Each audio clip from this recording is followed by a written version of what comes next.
Lăudați să fie Domnul! Mă bucur, frați și surori, că vă cunosc. Spuneam și de dimineață unde am fost. Pentru prima dată am cunoscut acea biserică la Liverpool, Biserica Betel.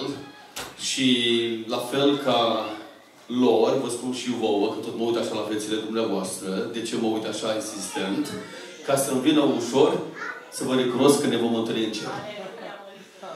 Așa zic, când ajung pentru prima dată într-o biserică, mă bucur ca să vă cunosc, ca să ne întâlnim acolo în cer, să avem o părtășie sfântă pentru totdeauna. Stimați frați și surori, eu vin mai de departe, așa cum a zis slujitorul Domnului, și anume că vin din România, din orașul Bârlad, județul Vaslui, și Dumnezeu m-a chemat cu mult timp în urmă ca să fiu pe calea sa, în urmă cu 25 de ani de zile.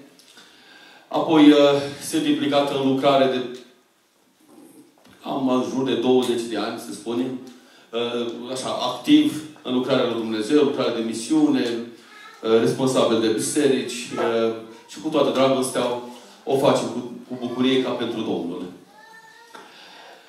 Trăim vremuri grele și m-am tot gândit ce este potrivit. M-am rugat în inima mea, în Duhul meu. Am zis, Doamne, voi merge aici la Preston, dar nu știu cum e biserica. Eu nu știu ce nevoi au frații de acolo. Frații, surorile, familiile. Nu știu cu ce se confruntă.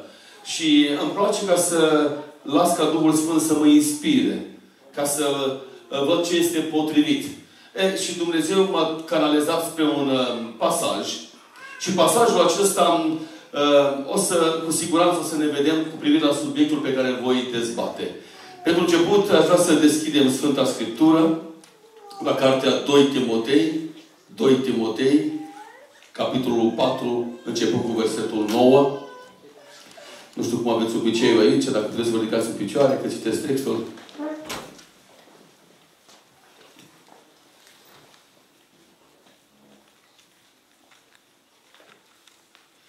Repet pagina Sfânta Scriptură, 2 Timotei, capitolul 4, începând cu versetul 9, până la 13, câteva versete, 4 mai exact, am să le citesc.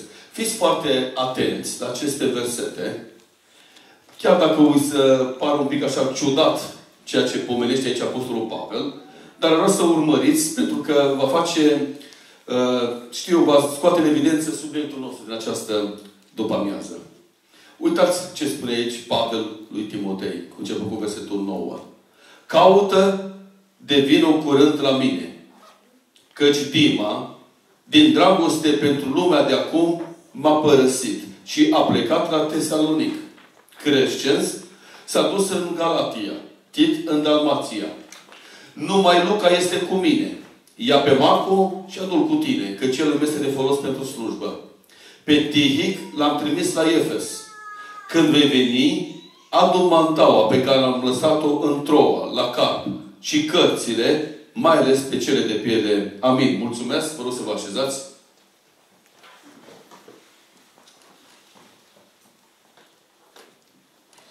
Dragii mei, pentru început, rapid, vreau ca să vă introduc în textul acesta și apoi să împărtășesc câteva gânduri cu dumneavoastră. Probabil la prima apariție, la textul acesta, pare un pic ciudat. Eu am mai predicat din el, sunt familiarizat cu textul acesta și probabil că pare ciudat. Pavel menționează mai multe nume, mai multe persoane. Apoi, tot Pavel menționează localități. Și acum probabil ne gândim noi, despre ce e vorba, ce am să transmite. Dar dincolo de lucrurile acestea, Apostolul Pavel, el traversa un moment destul de greu. Și aș vrea ca în această seară, după amiază, să putem să vorbim despre lucruri care e comun. Indiferent că voi sunteți aici în Marea Britanie, că eu sunt din România, că altul poate fi dintr-o altă zonă geografică din lumea aceasta, despre ce am să vorbesc, aș vrea să vă spun că este comun, este familiar, nouă. Nu suntem străini, pentru că odată ce trăim pe acest pământ, ne confruntăm. Și anume, vreau să vorbesc despre necaz. Necazuri. Pavel, apostolul, când el scrie scrisoarea aceasta lui Timotei, se afla în închisoarea din Roma. El a scris și alte epistole, scrisori către alte biserici, dar îi scrie și lui Timotei. Și condiția în care el se afla nu era tocmai una ușoară. Era în închisoare. Oameni buni, și închisoarea de atunci nu e închisoarea de acum. Închisoarea de acum, ăștia stau cu televizor, nu știu, condiții bune, la căldurică, mâncare bună. Ei, atunci nu era tocmai simplu. Era o zonă foarte grea și închisorile de atunci lăsau urme mari în viața unui om dacă trecea pe acolo. Ei, acum gândiți-vă, Pavel a ajuns într-o astfel de închisoare nu din cauza faptului că el a făcut ceva rău, a încălcat legile, ci pentru faptul că el avea credință în Dumnezeu. Și a afirmat peste tot pe unde a mers el că el îl slujește pe Iisus Hristos. Și din cauza acestui fapt, iată că este pedepsit, acuzat pe nedrept și în final ajunge în închisoare. Și acum, uitați-vă, în închisoarea în care el se află, nu stă degeaba. Îi trimite această scrisoare lui Timotei și vrea prin această scrisoare să-i transmită câteva gânduri. Așadar, pe parcursul mesajului pe care îl voi avea în această după-amiază, aici, vreau să aveți în mintea dumneavoastră pe Pavel, apostolul, în închisoare. Într-o închisoare plină de piatră, rece, și acolo se află. Și de aici, în necazul în care el se află, îmi place, pentru că m-am uitat în detaliu și am observat că apostolul Pavel e bărbatul, omul acesta chemat de Dumnezeu, care nu se plânge. Mă așteptam să se plângă, nu știu, de multe alte condiții și condițiile erau destul de grele. Dar el, în închisoare, are o atitudine extraordinară, magistrală, pe care eu am învățat-o în viața mea. Și aș vrea ca să o prezint înaintea dumneavoastră, ca și noi, la rândul nostru, să știm cum ar trebui să ne comportăm când trecem prin încercări. De multe ori, când noi trecem prin anumite necazuri ale vieții, pe noi ne interesează necazul în sine. Cât timp ține, cât de greu este, că nu-i tocmai simplu să te lovești la un deget, și alta e să primești un diagnostic cancer fază terminală. Sau că, nu știu, vine moartea și lasă doliu în casa dumitale și ia pe cineva drag. E total diferit. Pe noi, de obicei, ne interesează necazul în sine. Pe Dumnezeu nu-L interesează necazul în sine. Pentru că El hotărăște să trece pe acolo. Nu cumva să credeți că Dumnezeu s-a întors cu spatele și cât a fost cu spatele la noi, cu fața la american, da? Când e ziua la noi, s-a făcut noapte la noi și o trebuie să ocupe de american că e ziua la ei acolo. Și cum a fost Dumnezeu cu spatele, imediat a venit necazul peste noi. Nu. Ci tot ce se întâmplă în viața noastră este hotărât, planificat de Dumnezeu. Vreau să nu uitați niciodată lucrul ăsta. Chiar și lucrurile bune și mai puțin bune. Chiar și binecuvântările care vin în viața noastră, dar și atunci când există anumite pierderi în viața noastră. Dumnezeu hotărăște să trecem pe acolo. Și în momentul când noi trecem prin anumite evenimente de genul acesta, astfel de evenimente au menirea să nască noi întrebări. De ce trec pe aici? Poate că ar trebui să schimb ceva în viața mea. Poate că ar trebui să mă analizez, să văd cum este viața, trăirea, umblarea, alergarea mea pe acest pământ. Cum sunt eu, ca persoană, ca familie, dacă ești căsătorit. Și de multe ori când trec prin situații în genul ăsta, împreună cu soția, cu copiii, stăm înaintea lui Dumnezeu să vedem ce trebuie să schimbăm în viața noastră. Nu cumva Dumnezeu ne transmite ceva dacă El a hotărât ca să trec printr-un necaz. Nu cumva Dumnezeu îmi transmite un semnal clar că, hei, uite-te, analizează-te, vezi cum ești. Așadar, oameni buni, dragii mei, poporul Domnului, în această seară mi-am permis să pun un titlu și anume Atitudini față de necaz. Atitudini față de necaz. E adevărat că noi diferim de la unul la altul cu privire la reacția noastră față de necaz. Unul are într-un anumit fel o anumită reacție, o anumită atitudine când trece prin necaz, altul are altfel. Dar, în general, dragii mei, noi care suntem copiii Domnului, noi trebuie să fim diferiți față de oamenii care n-au niciun căpătăi, care n-au niciun Dumnezeu deasupra capului lor. Și noi și oamenii de afară din lumea asta trec prin necazuri. Cancerul vine la ei, dar vine și la noi. Moartea vine și la ei, dar vine și la noi. Și noi ne îmbolnăvim și noi trecem pe situații, nu totdeauna este roz, nu totdeauna este frumos, chiar dacă ne-am pocăit. Eu sunt de 25 de ani pe calea asta. Și vreau să vă spun că am trecut prin diferite situații grele. A trebuit Dumnezeu la un moment dat să mă pună chiar în cârje. Vreo 3 luni de zi n-am putut să merg deloc. Groaznic. N-avea cine să meargă, să dea cina Domnului la biserici pe care le păstoresc. Și era destul de greu. Și aveau nevoie, frații vineau, mă vizitau. Și erau destul de greu să trec peste momentul acesta din cauza unei fracturi aici la coloană. Însă, ascultați-mă, mi-am dat seama că Dumnezeu este Cel care a îngăduit un proces de zdrobire a ființei mele. Ca să depind mai mult de Dumnezeu, să rămân în ascultare și în smerenie față de Dumnezeu. A trebuit ca să înțeleg lucrul acesta. Dar m-am ferit ca în necaz să nu cârtesc înaintea lui Dumnezeu. Pentru că, dragii mei, când vorbim de necaz, de obicei necazul naște în noi. Naște în noi gânduri, poate întrebări de genul, de ce eu, Doamne? De ce eu? Dar eu vin la biserică. Dar eu te slujesc prin cântare sau predicare sau, nu știu, dau cu mătura, altceva, alte, nu știu, la media sau la alt fel de slujbă. De ce, Doamne, eu? Bine, și dacă ai hotărât, Doamne, să trec pe aici, de ce atâta vreme? Și se nasc tot felul de întrebări în mintea noastră. Și dacă nu ești atent, imediat întrebările acestea te duc în zona să-i ceri socoteală lui Dumnezeu. Și nu-i drept. Că Dumnezeu este stăpân, iar noi suntem robii Lui. El este suveran. El conduce întreg universul. Și ca tare și istoria vieții noastre o conduce Dumnezeu. Și eu nu sunt chemat să-i cer socoteală lui Dumnezeu. De ce, Doamne? De ce, Doamne? De ce trec pe unde trec? Apoi, necazul poate naște probabilitatea de răzvrătire înaintea lui Dumnezeu, de rebeliune înaintea lui Dumnezeu. Efectiv, intrăm într-o zonă în care să spunem, Doamne, nu se mai merită să-L slujești pe Dumnezeu. Și în momentele acestea de încercare suntem atacați la nivelul inimii mele noastre, la nivelul gândurilor noastre, cu tot felul de gânduri, uneori poate din partea celui rău. Păi dacă tu spui că Dumnezeu este dragoste, de ce te lasă să te chinui? De ce nu te scoate de aici? Dacă tu spui că ai un Dumnezeu supranatural care lucrează prin Duhul Sfânt cu putere mare, de ce nu intervine? Și există o bătălie teribilă de multe ori în mintea, în inima noastră, când traversăm astfel de momente de necaz. Nu-i tocmai simplu. Sunt convins că fiecare dintre voi ați trecut prin diferite forme de necaz. Indiferent ce fel de formă. Ați trecut prin ele. Și vestea, nu știu dacă e chiar tot mai bună, o să mai trece. O să mai trece.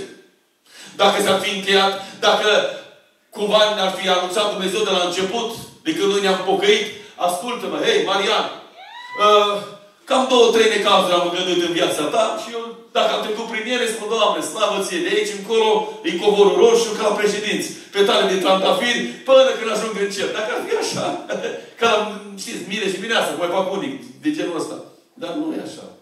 Noi știm că viața de credință este o luptă.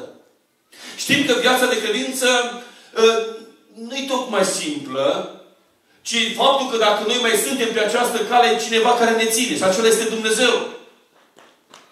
Realizăm lucrul acesta. Noi ne străduim cât putem.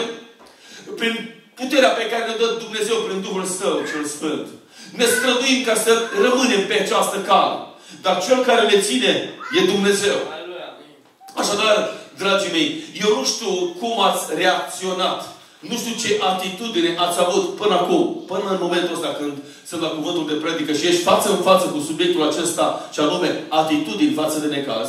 Nu știu care au fost reacțiile, comportamentele dumneavoastră. Nu știu modul cum te-ai comportat în situații de genul acesta când Dumnezeu a hotărât să treci pe unde ai trecut.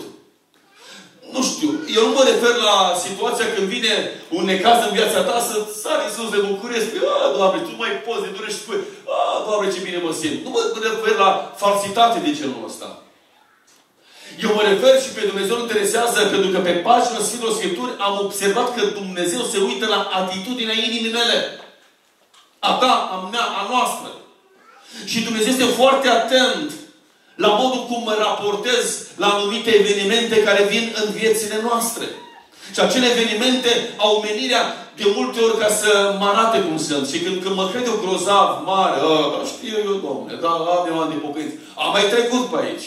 Știi? Și ne credem câteodată grozav și în atins Dumnezeu mă dă cu nasul în țărână ca să îmi arate că eu trebuie să depind de El. Nu știu cum sunteți dumneavoastră, nu vă cunosc prea bine, dar haideți în această zi să ne verificăm cu privire la am fost noi cum trebuie în necazurile, în încercările pe care Dumnezeu le-a hotărât în viața noastră? Când Dumnezeu a hotărât să trece prin cuptor, ne-am comportat noi cum trebuie? Pentru că, repet încă o dată gândul ăsta și vreau să mă fac bineînțeles de dumneavoastră. Tot ce a fost în viața noastră a fost hotărât de Dumnezeu. Amin. Absolut tot. Chiar și cu, nu știu, că ai făcut accident cu mașina. Și spui, m-am uitat pe telefon. Dar Dumnezeu a plănuit treaba, să treci pe acolo, pentru ca să vadă cum ești. Unii înjură. Nu, la pocăiți mă refer. Doamne, e bine. Tot felul de mărturii am auzit. Că s-au enervat unii și-au drăguit și mai departe. Mă, cum asta pocăit nu-ți facă treaba asta? Mă, dar e pocăit, mă. Mă, dar în gura lui ar trebui să fie cuvintele de Dumnezeu, să-L onoreze pe Dumnezeu. Adică numai la biserică trebuie să spun Haleluia, slavă Domnului? Și altfel să fie în anumite situații? Nu cred.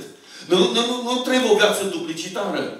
Noi suntem aceiași pretutindeni. Și aici în biserică spunem slavă Domnului, și acasă, și la locul de muncă, la jobul, oriunde am fi. Noi trebuie să-L arătăm pe Dumnezeu prin viața noastră trăită. Ei, dragii mei, nu toți oamenii sunt așa.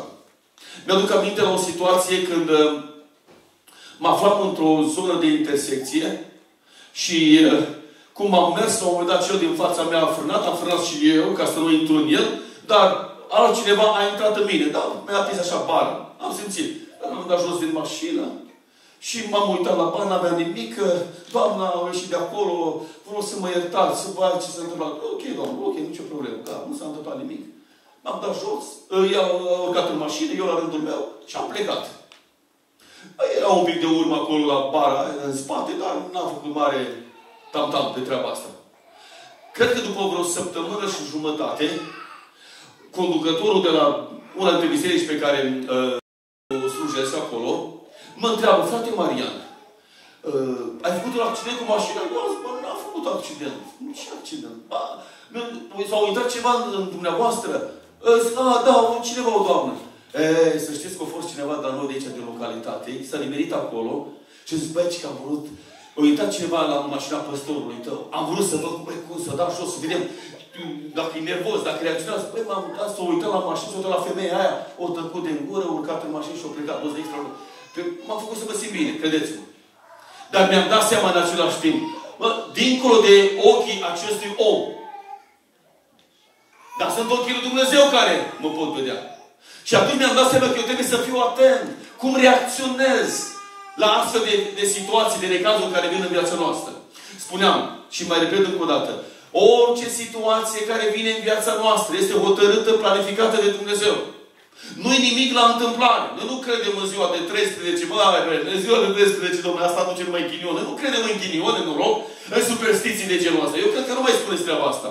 Bănuiesc că nu mai sunteți. Bănuiesc că aveți deja destul maturitate și experiență cu Dumnezeu, să când se întâmplă ceva, spun, bă, ce ghinion am avut. Nu e ghinion. Ascultă ce spun.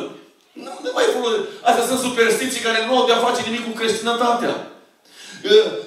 Uneori sunt anumite greșeli pe care le facem noi, dar în loc să ne vinim noi, dăm la Satan, spune, mulți pe Satan, o de ce mi-ai făcut? Așa va spune multe ori. Înțelegeți? Și el, dar noi suntem de vină.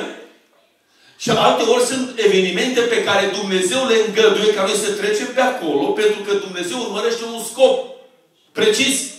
Fie că s-au alipit anumite lucruri în călătoria noastră pe acest pământ.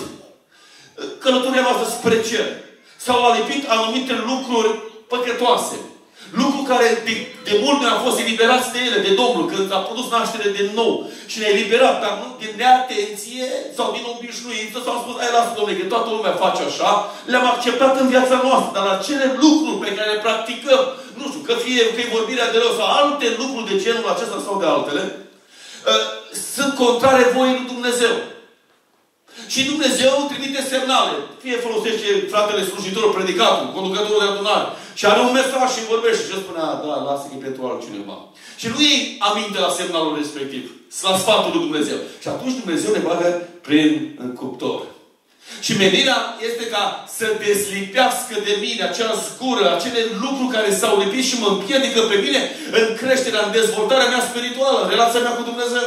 Și este nevoit câteodată Dumnezeu să îngăduie astfel de situații.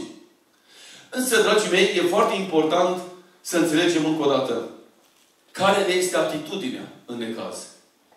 Ce facem în necazuri?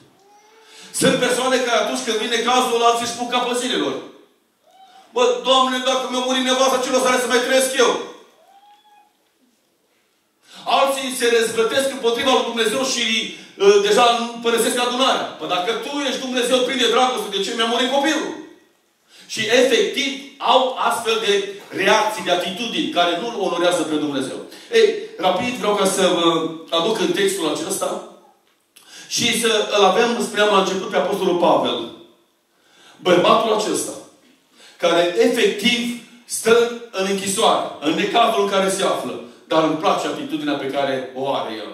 Primul lucru, versetul 9, spune aici, lui Timotei: caută de vino curând la mine.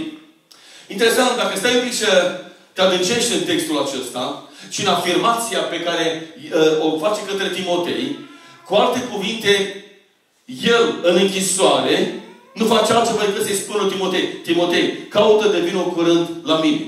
Pentru mine, în situația, în necazul în care sunt, părtășia cu tine mie îmi face bine.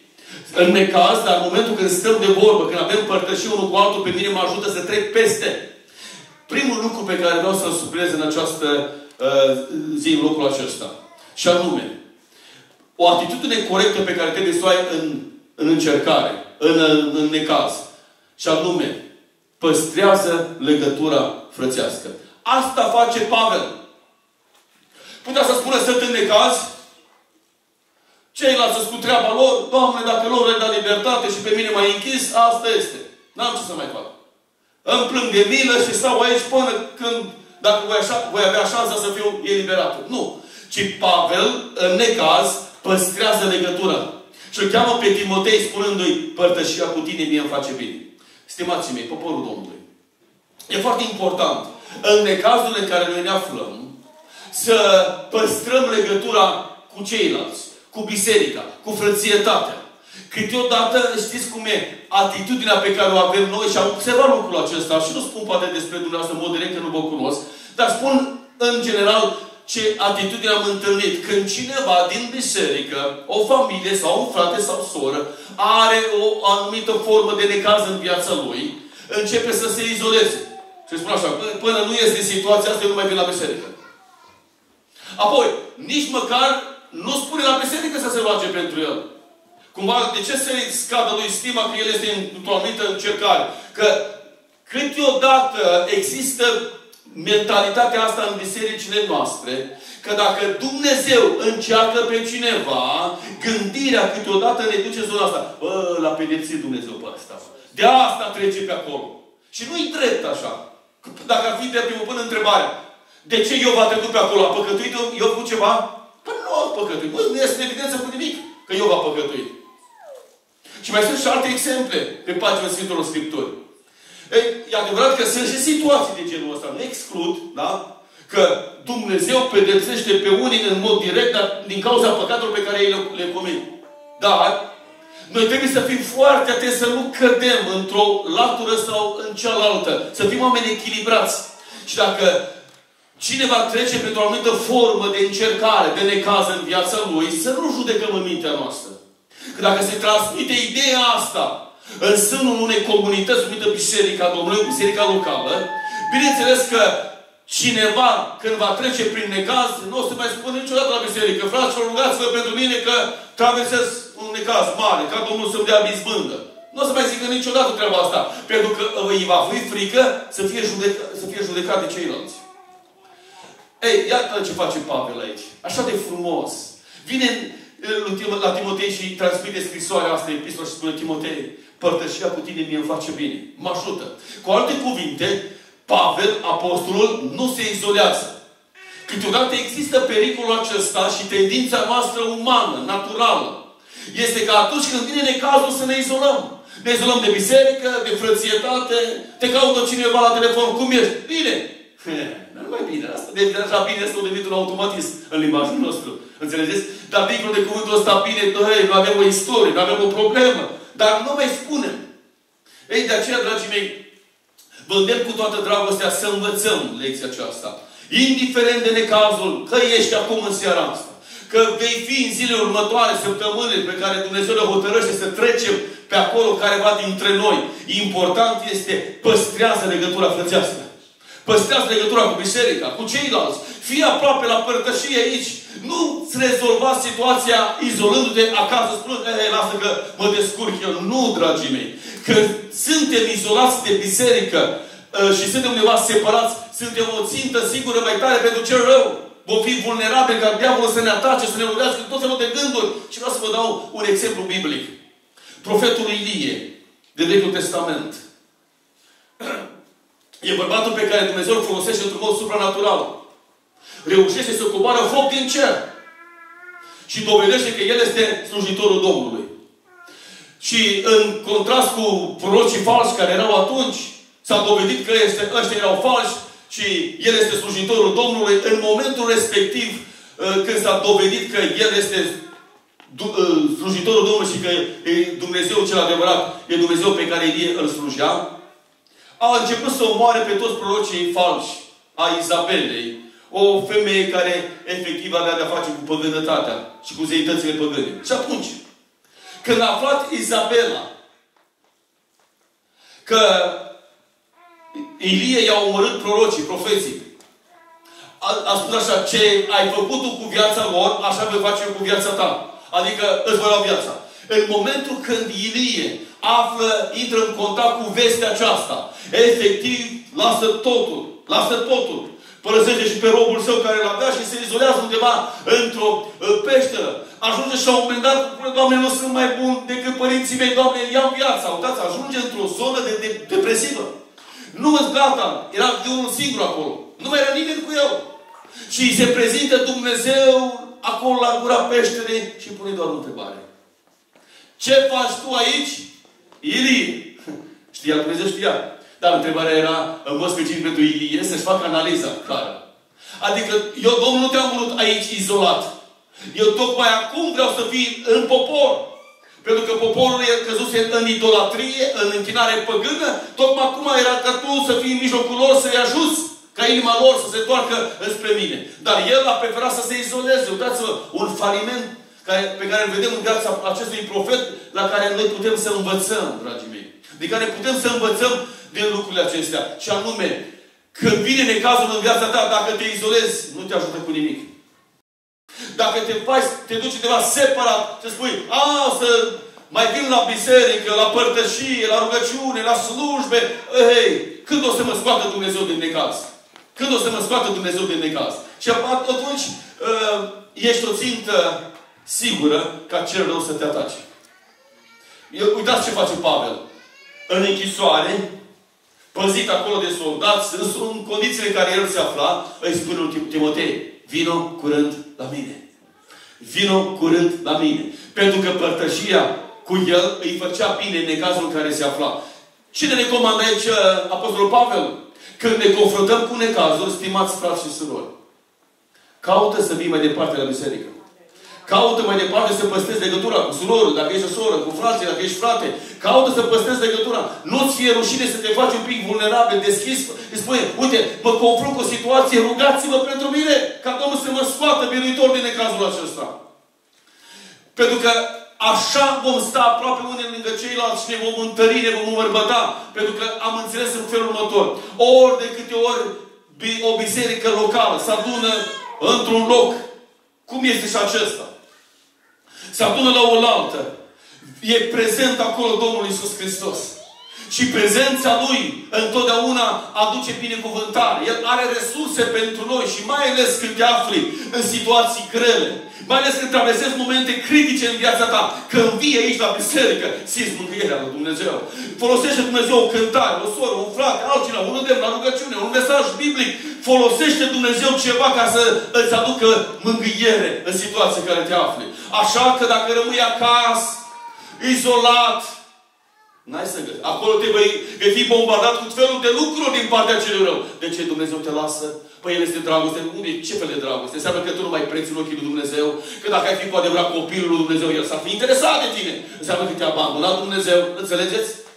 De aceea este foarte periculos în astfel de situații, când vin necazuri în viața noastră, să rămâi de unul singur. Să rămâi izolat. Fiți aproape unii de ceilalți. Sprijiniți-vă unul pe ceilalți. Că Dumnezeu este Cel care ne vine în ajutor. Lăudat să fie Domnul. Dragii mei, continuă mai departe textul acesta și cuvântul Domnului, un al doilea lucru pe care observă aici Apostolul Pavel, îl face. Versetul 11. Numai Luca este cu mine. Ia pe Marcu și adu-l cu tine, căci el îmi este de folos pentru slujbă. Versetul 13, aici vreau să citesc. Când vei veni, adu mantaua pe care am lăsat-o în Troa, la cap. Și cărțile, mai ales pe cele de piele. Aici vreau să accentuez puțin. Și cărțile, mai ales pe cele de piele. Am căutat în mai multe traduceri și comentarii biblice să văd despre ce este vorba, cum văd ceilalți comentatori biblici, teologi, afirmația lui Pavel. La care cărți se referea? El se referea la cărțile sfinte care circulau în perioada respectivă. Unele din ele erau din Vechiul Testament, care circulau și Pavel, de exemplu, cartea Isaia, era o carte separată. Noi avem la oaltă toate, legate, Vechiul Testament și Noul Testament. Dar atunci erau cărțile care erau împreună, erau primele 5 cărți, numite Pentateucul, al lui Moise, începând la Geneza și până la cartea Deuteronom, erau ele împreună. Dar celelalte cărți erau în mod separat. Și atunci Pavel nu face altceva decât să spună, adu-mi cărțile acelea. Și eu ce înțeleg lucrul ăsta? Când ești în necaz, în primul rând spuneam, păstrează legătura frățească. 2. Păstrează legătura cu Scriptura, cu Biblia, cu Cartea lui Dumnezeu. Câteodată, unii când sunt în necaz, păstrează legătura cu rețele de socializare, cu social media. Că e Facebook, Instagram sau alte preocupări, căutând cumva alinare în zona aceasta. Ei, dragii mei, aș vrea să vă spun că singura mângâiere care, din ceea ce Dumnezeu ne-a lăsat pentru noi, și anume Scriptura, poate să ne aducă acele, pentru că Pavel spune în Romani, Scripturile vă aduc mângâiere. Ei, e foarte important să înțelegem lucrul ăsta. În necaz, în situații în care noi ne confruntăm, păstrează legătura cu Cuvântul lui Dumnezeu. Când citești în Cuvântul lui Dumnezeu, vei descoperi promisiuni ale lui Dumnezeu.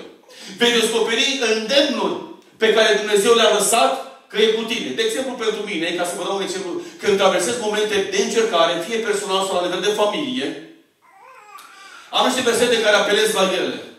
Și mă simt așa de încurajat și aș vrea să le transmit și dumneavoastră. De exemplu, Isaia 43. Chiar cu versetul 1 spune, nu te teme de nimic.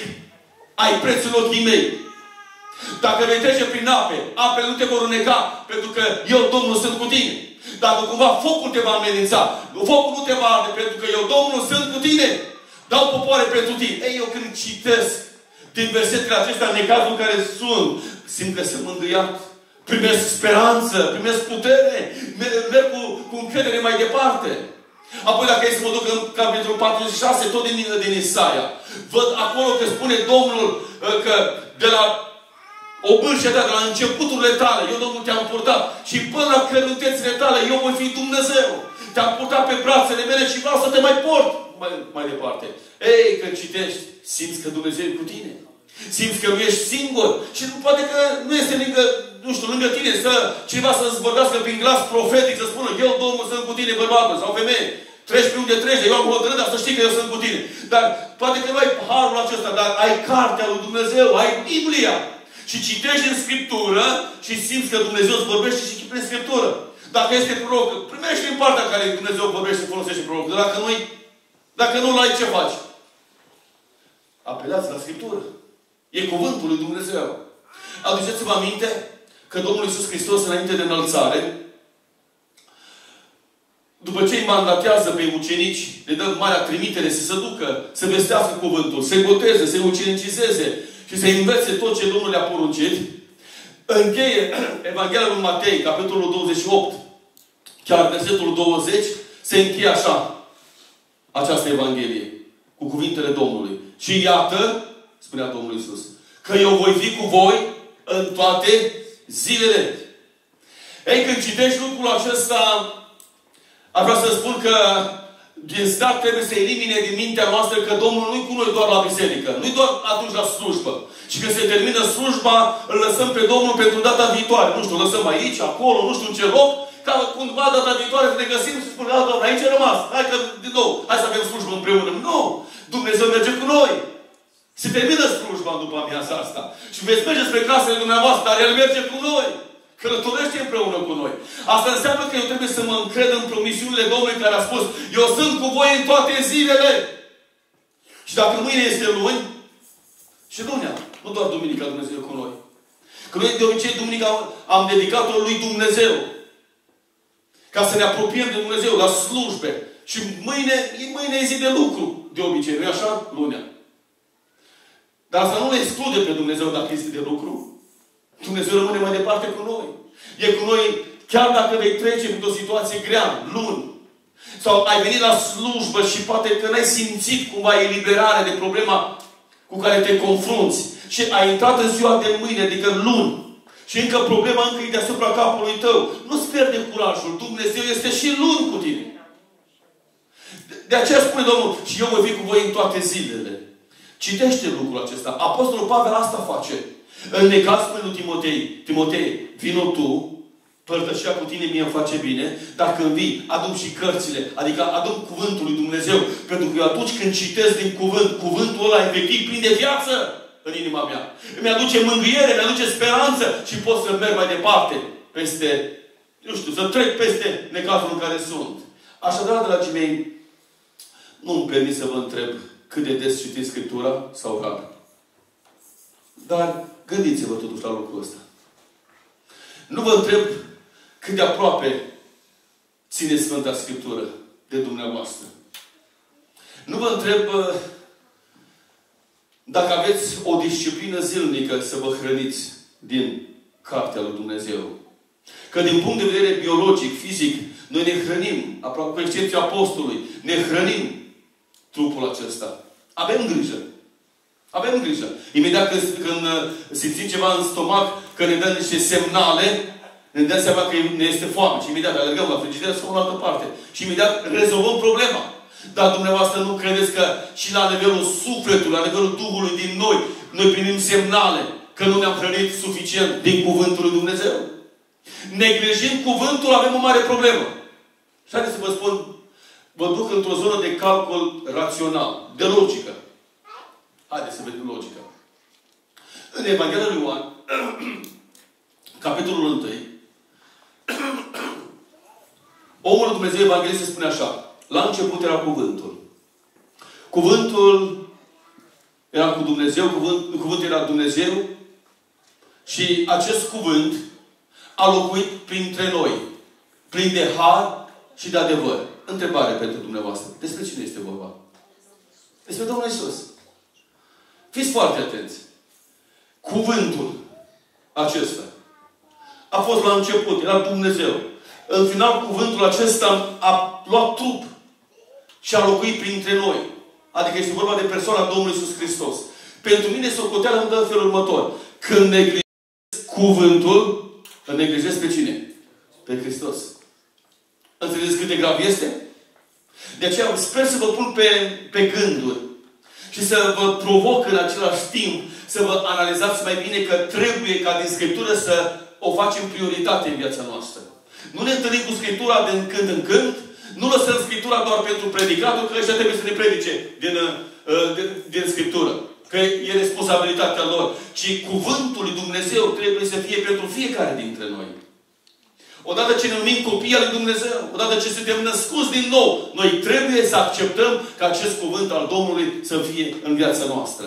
Așadar, al doilea lucru care am intenționat în această după-amiază, să spun cu privire la atitudini față de necaz. Primul, păstrează legătura frățească. 2, păstrează legătura cu Scriptura. Și 3, ultimul lucru, versetul 11. Numai Luca este cu mine. Ia pe Marcu și adu-l cu tine. Căci el îmi este de folos pentru slujbă. Interesant lucru.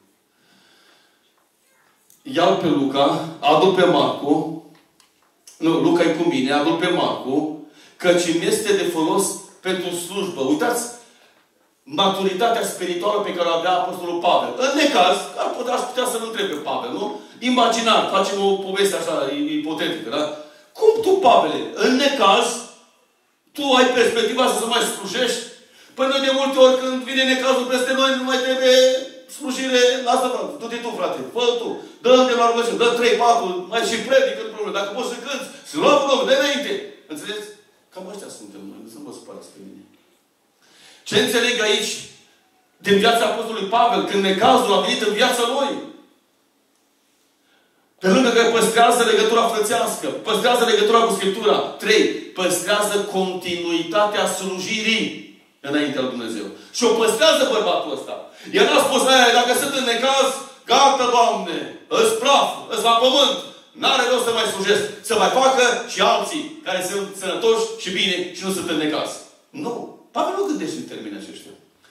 Câteodată, dragii mei, eu am întâlnit frați, surori, care aveau dar de la Dumnezeu și slujeau frumos în bisericile Domnului. Dar când a venit necazul în viața lor, a spus, eu sunt în necaz, frate. Dar nu mai vii să mai slujești, nu, să mai facă alții. Până nu mă scoate Dumnezeu din necaz, dați-vă un șantaj din ăsta. Doamne, până nu mă scoți, eu nu mai cânt. Sau nu mai predic. Nu mai fac nu știu ce slujbă pe care o făceam în cadrul bisericii. Până nu mă scoți din necaz. Oare așa trebuie să rugăm pentru Dumnezeu? Pavel în necaz nu-L conduținează pe Dumnezeu. Nu spune, Doamne, când mă scoți, eu am să-mi continui slujirea mea. Nu, uitați-vă, Pavel în necaz își continuă slujirea înaintea Domnului. Spune atunci pe Marcu că este de folos pentru slujbă. Cu alte cuvinte, păstrează continuitatea slujirii, indiferent de necazul care vine în viața dumitale. Indiferent de forma de încercare care vine. Dacă poți să te deplasezi pe picioarele tale, du-te la biserică și slujește Domnului. Că slujind comunitatea din care faci parte, îl onorezi pe Dumnezeu, te va răsplăti Dumnezeu, te va binecuvânta Dumnezeu. Ei, câteodată ne confruntăm cu situații de genul ăsta. Să mai facă alții. Eu am obosit să mai fac. Să mai slujească alții. Și imediat pasăm problema. Dar întreb eu, Dumnezeu merită slujit numai când ne merge nouă bine? Dumnezeu merită slujit când buzunarele sunt pline de bani? Când soția îți este sănătoasă 100% și copiii sunt sănătoși, niciunul nu este bolnav? Și când frigiderul, spunea frate la început, nu, două, când le deschizi așa, produse vin cap pe tine când e plin frigiderul. Numai atunci să slujim pe Dumnezeu. Dacă se golește frigiderul, dacă Dumnezeu îți ia și pentru o perioadă nu-ți mai dă cum îți dădea altă dată, se mai merită să slujești pe Domnul? Dragii mei, câteodată în raport cu Dumnezeu, cu legea lui Dumnezeu, cu slujirea noastră față de Dumnezeu, aplicăm legea lumii în viața noastră. Și nu e bine deloc. Ne-am ieșit din lumea asta. Dar câteodată cultura asta ne urmărește. Cultura care ne-am crescut în lume. Îmi dai, îți dau. Mă ajuți, te ajut.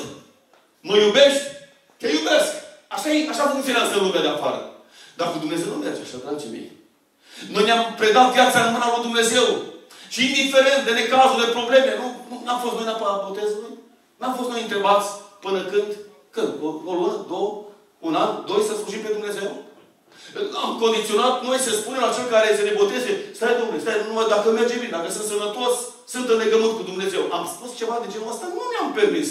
Mi-am spus când am fost întrebat eu, până când vrei, Marian, să faci legământul ăsta cu Dumnezeu, să slujești pe Domnul? Și am răspuns, toată viața, până la moarte. Asta înseamnă cu orice problemă. Prin orice situație prin care voi trece, eu trebuie să rămân fidel acestui legământ. Și trebuie să continui să slujesc pe Dumnezeu. Dragii mei, mă apropii încet de încheiere. Dar nu uitați lucrul acesta. Dumnezeu ne cheamă astăzi să ne corectăm atitudinile greșite pe care am avut când au fost necazuri în viața noastră. Să le corectăm. Dacă nu au fost atitudini care să-L onoreze pe Dumnezeu, Cred că este un motiv să spun, Doamne, îmi pare rău, regret lucrul acesta, mă schimb începând de seara asta, iau hotărâri noi, vreau să-mi schimb perspectiva, gândirea, comportamentul meu și vreau să te onorez așa cum trebuie. Pentru că este foarte important să-L slujim pe Dumnezeu. Nu-L condiționăm pe Dumnezeu în funcție de cât ne dă El. Așa se slujesc cu Dumnezeu. Eu provin dintr-o zonă foarte necăjită. Județul Vaslui încă a rămas pe primul loc la sărăcie din Uniunea Europeană. Din România. Știi? Din Uniunea Europeană. Cred că nu greșesc. No, poate cu Bulgaria acolo ne batem care e ultimul loc la sărăcie. Dar județul Vaslui încă sunt nevoi mari din punctul ăsta de vedere. Dar sunt oameni care slujesc pe Dumnezeu. În simplitate, în sărăcie și nu în belșug. Unii au mai mult, dar sunt destui care mai puțin. Dar continuă să vină la biserică. Unii au să-și cumpere medicamentele pe rețeta rețeta de la medic care o primesc, alții nu prea au de unde. Dar continuă să vină la biserică să se închine înaintea lui Dumnezeu. Asta ne cheamă Dumnezeu. Nu de mult am fost cu asociația MGM, misionând generația de mâine în traducere, cei de la Suceava, de la Dumbrăveni. Și ei s-au implicat foarte tare în zona inundată de la Galați. Și de o anumită localitate în special. Și anume Costachii Negri. S-au mai dus și prin împrejurimi, pe la Pechea, sau când au mai fost, dar în special la Costachii Negri. S-au implicat acolo. Au scos mâlul din casele oamenilor. Terminați erau oamenii. Am stat de vorbă cu femeia acolo și mi-a spus, mi-a luat totul. Mi-a luat tot o femeie, cred că s-au înregistrat, cred că ceilalți de la Milos Celor au înregistrat treaba asta. Dar am intrat în curte și am ascultat eu am mai pe telefon direct, am vorbit cu femeia aia. Și i-a spus, cum s-a întâmplat treaba asta? Și a spus, Maică, e o femeie 83 de ani. Eram în căsuța mea micuță și deodată era 12:30, 1 noaptea, cam așa spunea ea. Și pe lângă că începuse să plouă destul, am auzit așa apă, cum a venit în cameră. M-am dat jos din pat, deja apa era undeva până la genunchi. Și a spus, fai, de atâta apă. Curtea ei începe să inunde. Era un râu în apropiere și a început să se reverse. Când să se dezmeticească, să vadă despre ce e vorba, s-a întrerupt curentul electric. Că cineva s-a dus repede să nu se curenteze oamenii. Pe întuneric, besnic, săraca. Când și-a dat seama că apa crește undeva pe la șold, s-a ridicat pe pat, îmi spunea ea. De pe pat s-a ridicat apa mai sus, dar asta imediat. Ce vă povestesc eu, asta imediat, în 3-4-5 minute s-a întâmplat chestia asta. Nici n-a apucat să iasă afară, să vede întuneric besnă. S-a urcat, a mai pus o plapumă, apa s-a urcat, a mai pus o pernă și s-a urcat undeva așa, pe perna aia. Sus, pe pat, pe plapumă și pe pernă. Și a urcat apa până aici. Se gândea, dacă urcă mai mult, îți gata. Și spunea ea, Maică, am stat de la 1 noaptea până la 7 dimineață când m-au descoperit ăștia în apă până aici. Și am zis, am intrat, cum adică? Da, de la 1 noaptea când a venit apa și m-a inundat în casă, pe pat, acolo am stat așa, până apă rece, întuneric. Și mi-am dat seama ce mare lucru să poți să reziști. Ce mare lucru să ai un Dumnezeu de aproape care să-ți poarte de grijă. Dragii mei, probabil noi n-am trecut prin astfel de cazuri. Sau poate că cineva a trecut sub alte forme. Dar ceea ce este important, rămâi aproape de Dumnezeu. Și vreau să spun că băieții ăștia s-au dus cu voluntari, au lucrat acolo, au scos mâlul și mai departe. Eu colaborez foarte mult cu ei și pe latura asta, când ei organizează evenimente de evangelizare și ei se ocupă și la bisericile noastre în zonă cu copiii, fac activități, tot felul frumoase, lucruri frumoase fac. Și eu zic, frate Marian, trebuie să facem o evangelizare aici, la Costachii, în zona asta, Galați. Noi am ajutat pe oameni și vrem să invităm pe oameni. Cu siguranță o să vină. Așa au făcut. Și m-am dus, când am ajuns eu cu, probabil, nu știu, un sfert de oră, că am slujit undeva la o inaugurare de biserică și am venit repede acolo spre Galați, sunt aproape, nu știu, până la localitatea asta, în jur de 70 km. În fine, am ajuns. Mulți oameni adunați acolo. Foarte mulți oameni adunați acolo. M-am mirat. Păi cât sunt așa mulți de tot. Stăteau, pur și simplu, acolo în curtea căminului, a pus un cort și stăteau oamenii acolo. S-a cântat, a venit cuvântul, am predicat ce am predicat și am avut un gând ca să fac și chemare. Frații de acolo, frate Ovidiu, ce îmi spunea, frate meu, să faci și o chemare la urmă. Zic, bă, dar sigur merge? Noi am vorbit cu oameni despre Dumnezeu, acum e momentul. Și am făcut și o chemare după ce am terminat cuvântul de predică.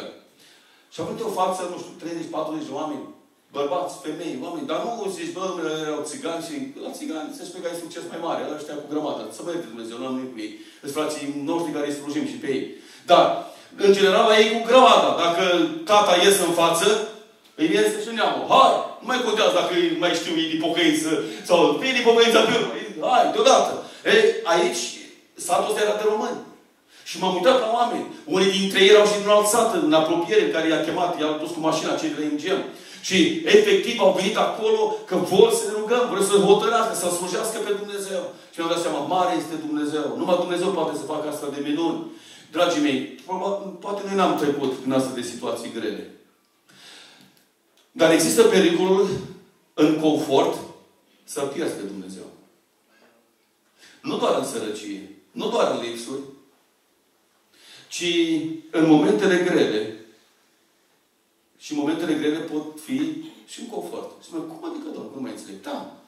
Există o perioadă acum, în ultima vreme a noastră, în mai multe zone, când de prea mult bine, de prea multe binecuvântări de la Dumnezeu, de prea multă pâine și belșug, oamenii devin mai reci față de biserică, mai uscați, cu implicare mai pe alții să facă, și observ din ce în ce mai mult goliciunea asta de spiritualitate din viața unor adunări locale.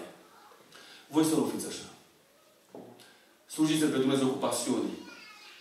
Am înțeles că nu de mult vă adunați aici. Au fost de 4 luni de zile.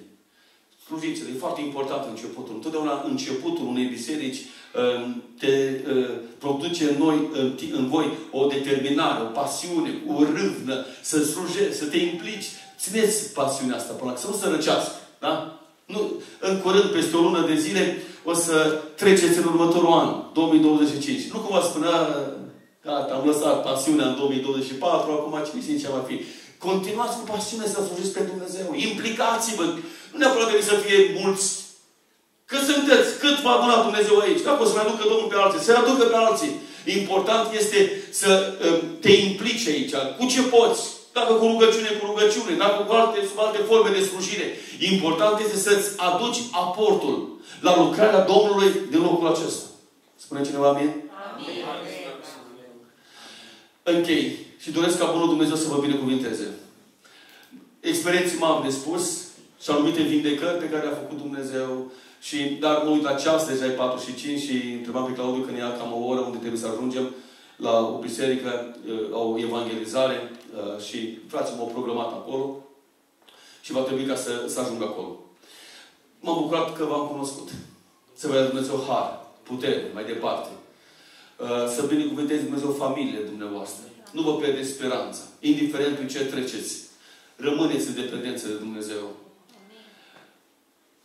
Spunea un părinte bisericesc, cu mulți ani în urmă, la începutul bisericii, cred că în al doilea secol, spunea în felul următor: iubește pe Dumnezeu și apoi fă ce vrei. Dacă ar trebui să vă dați sfatul ăsta, iubește pe Dumnezeu, apoi fă ce vrei. Cu siguranță nu o să mai faci ce vrei. Dacă îl iubești pe Dumnezeu, ai să vezi cum Dumnezeu aliniază toate lucrurile în viața ta. Ai să vezi că vei face prioritate pe Dumnezeu în viața ta. Vă rog ca Bunul Dumnezeu să fie cu dumneavoastră, cu casele dumneavoastră. Să vă dea har mai departe, protecție divină. Să vă ajute Dumnezeu să vă luptați mai departe. Și împreună, mi-ar place cel mai mult împreună, pentru că ne-am cunoscut, împreună. Dacă va trebui să ne mai întâlnim aici pe pământ, Doamne ajută. Dacă nu, să dea Dumnezeu că atunci când ne vom întâlni în cer, în Împărăția lui Dumnezeu, acolo să ne strângem în brațe și să spunem: s-a meritat. S-a meritat, frate Marian, să rămânem aproape de Domnul. Domnul ne dă cerul, ne dă paradisul. S-a meritat ca să rămânem credincioși lui Dumnezeu. Fiți binecuvântați de Domnul. Amin.